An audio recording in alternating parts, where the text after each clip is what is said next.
कारखाना येथे ट्रॅक्टरमध्ये ऊस घेऊन गेले असता ऊस खाली केल्यानंतर येताना त्यांना अद्याप 3 इसमांनी चाकू आणि याचा धाक दाखवून मारहाण करून त्यांच्याकडून एक ट्रॅक्टर आणि ट्रॉली घेऊन आरोपी फरार झाले होते. जसे पोलीस स्टेशनला तक्रार प्राप्त झाली असता वरिष्ठांना माहिती दिली. पोलीस अधीक्षक श्री अतुल कुलकर्णी सर तसेच अप्पर पोलीस अधीक्षक प्रीतम यावलकर सर यांना माहिती दिल्या कळवली व त्यांच्याकडून लगेच आपण तपासाचे चक्र चालू केले.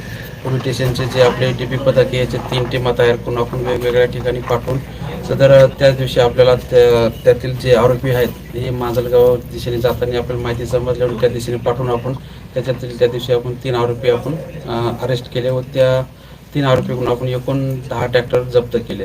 ते 10 ट्रॅक्टर एकूण 55,65,000ची किंमत मूळ किंमत आहे. तर त्यातील ते 4 ट्रॅक्टर हे बार्शी तालुका पोलीस स्टेशन येथील CR नंबर 7/25 मधला एक आहे. टेंभुर्णी पोलीस स्टेशन येथील 106/2023 मधला आहे. एक ट्रॅक्टर अंबेजोगाई ग्रामीण पोलीस स्टेशन येथील 25/22 मधील आहे व एक ट्रॅक्टर मुदळ PS बागलकोट जिल्हा कर्नाटक येथील पोलीस स्टेशन 97/22 येथील हे 4 ट्रॅक्टरची फिर्याद दाखल आहे. इतर 6 ट्रॅक्टरची आपण माहिती गोळा करत आहोत. तरी या तपासामध्ये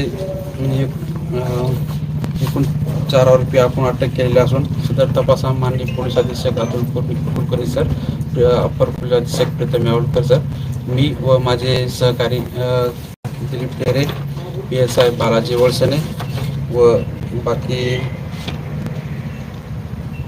पोलीस स्टेशनचे राजेंद्र मनगुरळे तसेच Subhash Suroshe, Rahul Bondar, Sagar Walke, Utteshwar Jadhav, Akash Kamble, Yuvraj Gaikwad, Nagnath Andhale, Ratan Jadhav cyber police station यांनी सगळ्यांनी चांगली कामगिरी केलेली आहे. याच्यामध्ये ठळक घडामोडींसाठी देशोन्नती न्यूज चॅनलला सबस्क्राईब करा आणि बेल आयकॉन प्रेस करा.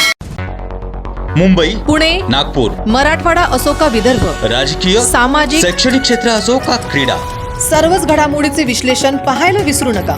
फक्त देशोन्नती न्यूजवर.